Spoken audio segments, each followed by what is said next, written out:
अद्रकीचं उत्पादन फक्त बियाण्यासाठी घेणारे माझ्या बाजूला शेतकरी आहेत. गेल्या अनेक वर्षापासून ते अद्रक घेतात आणि फार वैज्ञानिक पद्धतीने ते अद्रक घेतात. त्यांच्या अद्रकीला कुठलीही कंदकुज किंवा कंदसड लागत नाही. आणि मी याच वर्षी 5.5 वर्षाचा त्यांचा हा प्लॉट होता. त्यावेळेस मी एक व्हिडिओ टाकला होता. तर त्यावेळेस आपण जर पाहिला स्क्रीनवर तर तुम्हाला दिसेल की हा प्लॉट जो आहे तो 5.5 महिन्याचा वाटतच नाही. त्याची जी लकाकी आहे, हिरवेगारपणा आहे, त्याची जी उंची आहे, ते पाहिल्यानंतर आपल्याला वाटतं की नक्की हा जो प्लॉट आहे तो 7 महिन्याचा असेल.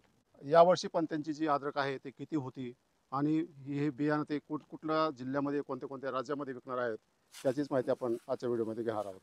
माझ्या हातामध्ये एक फणा आहे. पहा तुम्ही, ही पंजी बहारदस्त असती पंजी आहे. ही पण पंजी पहा, म्हणजे तिच्यामध्ये जो तजेलदारपणा आहे पाहू शकता. आणि आता एकदम बियाणाला विक्री करण्याजोगा प्लॉट हा झालेला आहे, कारण पूर्ण पंजाची वाढ झालेली आहे आणि त्याचे डोळे पण फुगलेले आहेत. यावर्षी तुमच्याकडे किती अद्रक होती आणि यावर्षी तुम्हाला जे बियाणं म्हणून तुम्ही विकणार आहेत ते कुठे कुठे विकणार आहे? यावर्षी मी 4 एकर लागवड केली होती. 2 एकर इथे आहे आणि 2 एकर आपल्या घरासमोरती बर. आहे. माझी पूर्ण अद्रक ही बेण्यावरच गेली. हा. कारण की बेण्यावरती का गेली तर ही अद्रकीची क्वालिटी एकसारखी आहे आणि ही ओरिजिनल माहीम 2 ची जात आहे. याच्यामध्ये मिक्सिंग वगैरे नाहीये. मिक्सिंग वगैरे जर असलं तर मग थोडा प्लॉट खालीवर होतो. बर. आणि एकसारखा प्लॉट असल्यामुळे ते पूर्ण एकसारखा असतो. याला मी जैविक आणि प्लस रासायनिक या दोन्हीचा संभव देतो.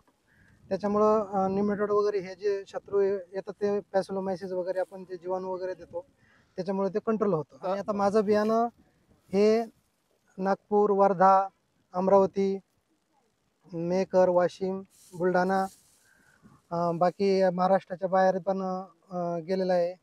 गुजरातला गेलेलं आहे, UP मध्ये गेलेलं आहे आणि तेलंगणामध्ये यावर्षी पण माझं बियाण्याची बुकिंग झालेली. ते उद्यापासून ते बाहेरच्या राज्यातले घ्यायला येणार आहे. यावर्षी तुमचे 4 एकरचा प्लॉट आहे आणि तुम्ही प्रति एकरी रेकॉर्ड उत्पादन घेता अद्रकीचं.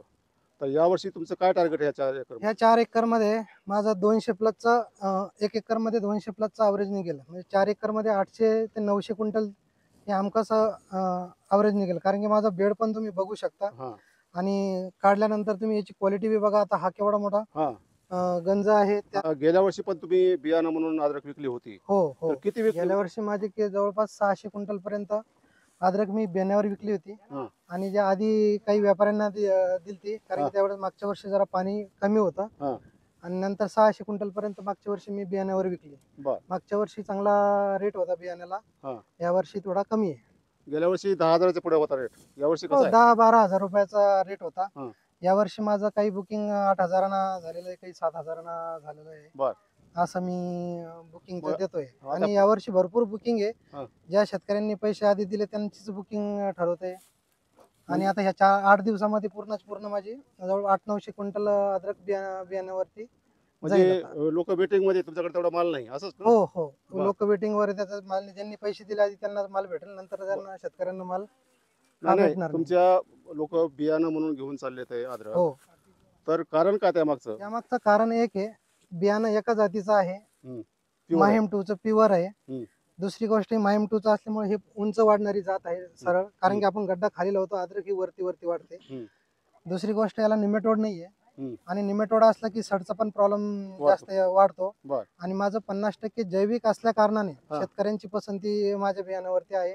आणि विशेष करून ते आधी प्लॉट बघून गेलेले, पूर्ण बघितल्यानंतरच ते आता खरेदी करताय. बाकीच्या त्यांनीच पैसे दिलेले, बाकीचे फोन येत आहे ते करताय. हे फार महत्वाचं आहे, कारण अद्रक बियाणं सिलेक्शन करण्याची एक पद्धत आहे.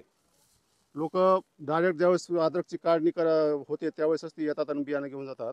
त्यामध्ये बऱ्याचदा फसगत होते, कारण त्या प्लॉटमध्ये कंदसड आहे का, कंदकुज आहे का हे त्यांनी पाहिलेलं नसतं. त्यामुळं ज्यांना बियाणं घ्यायचं असेल त्यांनी ज्यावेळेस 5-6 महिन्याचा जो प्लॉट असतो त्यावेळेस एकदा व्हिजिट त्या प्लॉटला दिली तर तिथं कुठली रोगराई आहे का, कुठली कंदसड आहे का हे पाहिलं तर आपल्याला समजतं की ही रोगराई फ्री असं हे बियाणं आहे. आणि तसेच तुमच्याकडे हे जे शेतकरी घेऊन जात आहेत त्यांनी तो प्लॉट पाहिलेला आहे येऊन जागी. ज्यांनी पैसे दिलेले पहिले प्लॉट बघितलेला आहे. कारण की शेतकऱ्यांना मी असंही सांगतो की जेव्हाही तुम्ही बियाणं घेशाल तर ते घ्यायचं तर आधी नोव्हेंबर नंतर तुम्ही प्लॉट बघू शकता. कारण की ही जे सड असते ही जोपर्यंत पाऊस चालतो तोपर्यंत सड असते, नंतर एकदा थंडी सुरू झाली की ती सड बिलकुल थांबून जाते.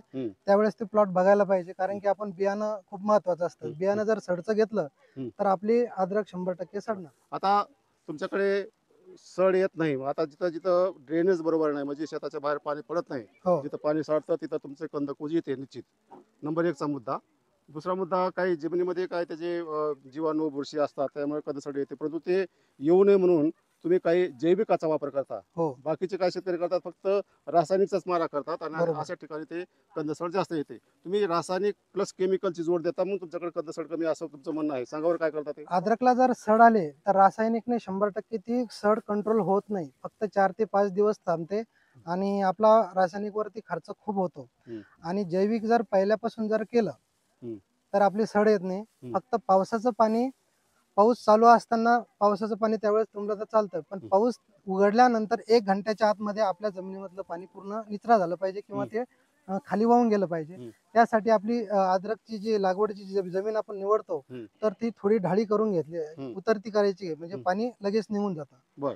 आणि जैविक मध्ये आपल्याला सड वगैरे येऊ नये म्हणून ट्रायकोसोडो, बॅसिलस ह्या गोष्टी आपल्याला वापराव्या लागतात. त्यासाठी आपल्याला केव्हीके मध्ये, औरंगाबादला रेल्वे स्टेशनच्या पलीकडे केव्हीके आहे, तिथं बायोमिक्स या नावाने त्याच्यामध्ये पूर्ण घटक असलेले 1 लिटर मध्ये पॅकिंग त्याची मिळते. ते स्वस्त पण आहे, 210 रुपये लिटर आपल्याला ते उपलब्ध आहे तिथे. आणि ते जर आपण महिन्याला जर सोडत गेलो, एकरी 4 लिटर जर सोडलं तर आपल्या पिकांना कंदसड ही येणार नाही. फक्त अद्रकीमध्ये पाणी तुंबलं नाही पाहिजे. शेतकरी बंधूंनो, वसंतराव नाईक मराठवाडा कृषी विद्यापीठानं एक जैविक प्रॉडक्ट फार चांगल्या पद्धतीने विकसित केलेला आहे. त्याला नाव आहे बायोमिक्स. यामध्ये उपयुक्त जीवाणू आणि बुरशीचे जवळपास 14 त्याच्यामध्ये बुरशी आणि जीवाणू आहेत, आणि ते पावडर फॉर्ममध्ये मिळतं आणि ते लिक्विड फॉर्ममध्ये मिळतं. परभणी कृषी विद्यापीठामध्ये मिळतं आहे, हे छत्रपती संभाजीनगरला मिळतं आहे, त्यांचे अनेक संशोधन केंद्र आहेत, तिथं पण मिळतं आहे. तर ते जर घेतलं, आणि फार स्वस्त आहे, 210 रुपये लिटर आहे फक्त ते. दर महिन्याला जर तुम्ही सोडलं, आणि ते कोणत्या पिकाला चालतं, फक्त अद्रकच नाही, हळद असू द्या, भाजीपाला असू द्या, फळपिकं असू द्या, कुठल्याही पिकाला ते जमिनीमधून म्हणजे ठिबकद्वारे देता येतं किंवा त्याची फवारणी सुद्धा करता येते. फक्त तिथं जाऊन तुम्हाला आणावं लागतं. तर त्याचा पण ते उपयोग करतात. आणि मार्केटमधले जे उपयुक्त बॅक्टेरिया आहेत, उपयुक्त बुरशी आहेत, त्याचा पण त्याच्यामध्ये वापर करतात. आजची तारीख जी आहे ती आहे 20 मार्च 2025. आणि या प्लॉटवर आल्यानंतर मला काही शेतकरी इथं बियाणं घेण्यासाठी आलेले आहेत. काही शेतकरी बुलढाणा जिल्ह्यात आहेत आणि काही वाशिम जिल्ह्यामध्ये आहेत. तर आपण ते का आलेत, असे 2 शेतकऱ्याचे आपण थोडं त्यांचं म्हणणं ऐकून घेऊ. तुम्ही एवढ्या दूरवरून तुम्ही हे अद्रकचं बियाणं घ्यायला आलेत का? तुमच्याकडे तर अद्रक आहे ना बियाणं तिकडं, तुम्ही तिकडं काय घेतलं नाही, इकडे का आले? एखादा कोणी अधिकारी जर थोडं आपल्याला काही मार्गदर्शन करत असेल, हम्म. त्यापैकी मागच्या वेळेला तुमची आणि तुपे साहेबांची मी मुलाखत बघितली होती युट्यूबवर. युट्यूबवर. हा. तर त्यामध्ये असं वाटलं की चला काहीतरी एक म्हणजे एक ज्यांच्यावर आपण विश्वास ठेवू शकतो अशा अधिकाऱ्यांनी जर सांगितलं तर आपण काय हरकत आहे, ह्या अशा प्रकारचं आमच्याकडे आहे ही उपलब्ध. पण माहीम टू म्हणजे ही जी आहे की नाही मला माहिती नाही, पण बाकी इतर बरं. व्हरायटी आहेत. म्हणजे प्युअर सीड आहे म्हणून हा, तुम्ही प्युअर इथं सीड आलेले. आणि डिसीज फ्री, डिसीज फ्री हे आहे, महत्वाचं आहे. महत्वाचं आता आहे. किती घेऊन चालले तुम्ही? मी 6 क्विंटल घेऊन चाललो. माझं पहिलंच वर्ष आहे या अद्रक पिकामध्ये. हा. पण आमचे जे कृषी अधिकारी धांडे साहेब हा. आहेत, याचं जे मार्गदर्शन हा. आहे ते आमच्यासाठी बहुत म्हणजे जास्त मोलाचं आहे. हा. त्यानंतर जे तुपे साहेब आहेत हम्म.